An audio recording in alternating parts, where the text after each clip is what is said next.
le jury du Grand Prix scientifique Louis Day a décidé cette année de consacrer des recherches portant sur de grands ensembles microbiens étudiés par des techniques désormais accessibles, pour ne pas dire familières, fondées sur le séquençage du génome.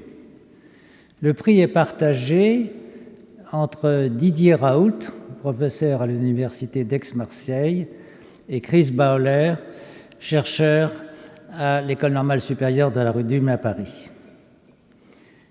Didier Raoult est docteur en médecine de l'université d'Aix-Marseille et docteur en sciences de l'université de Montpellier. Il dirige à Marseille un grand centre, CNRS INSERM, qui est intitulé « Maladies tropicales et infectieuses émergentes », dans lequel travaillent 432 personnes.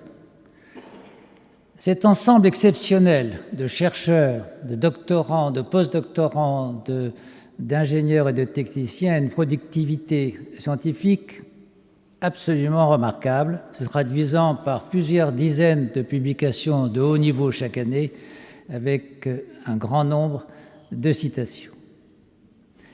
Lauréat de plusieurs grands prix, en particulier récemment du Grand Prix de l'INSERM, Didier Raoult est internationalement reconnu pour ses travaux sur les bactéries pathogènes chez l'homme, en particulier les bactéries responsables du typhus, les rickettsia.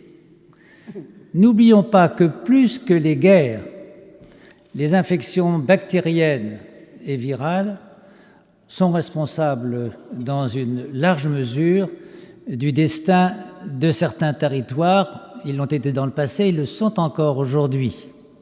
N'oublions pas aussi que les progrès de la lutte contre les infections, d'abord par l'hygiène, puis par les vaccins et les antibiotiques, sont à l'origine de l'augmentation spectaculaire de la longévité observée dans notre espèce depuis 150 ans. Parmi les recherches de Didier Raoult, je voudrais tout d'abord citer sa découverte des mégavirus, des virus d'une taille anormalement élevée qui a surpris tous les observateurs et qui a mené à une véritable révolution dans ce domaine de la microbiologie qui est presque à l'interface entre la virologie et la bactériologie.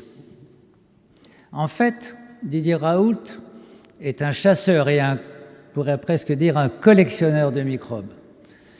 Plusieurs bactéries portent son nom et sa notoriété est encore plus attestée par le fait qu'un genre bactérien s'appelle Raoultella.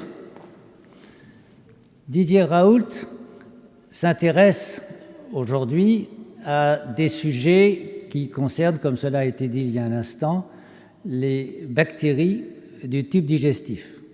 C'est un domaine considérable qui suscite beaucoup de recherches, mais grâce à son talent, à son expérience, je dirais même à son audace, Didier Raoult va l'aborder de façon tout à fait originale, en s'attachant particulièrement à l'étude de bactéries difficiles à étudier, telles que les archées ou les cellules bactériennes nucléées. Il utilisera pour cela les méthodes de séquençage génomique. On peut ainsi espérer qu'à partir de ces études, on pourra compléter le répertoire des bactéries composant la flore microbienne du tube digestif, ce qui est d'une importance essentielle quand on connaît le rôle central du microbiote intestinal dans le contrôle de la survenue de maladies métaboliques, de l'obésité, du diabète de type 2, des maladies allergiques et auto-immunes, et même du fonctionnement du système nerveux central.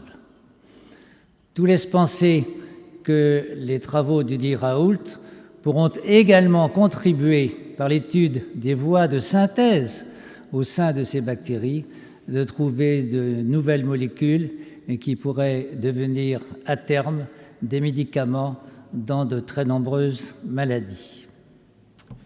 Merci, cher confrère.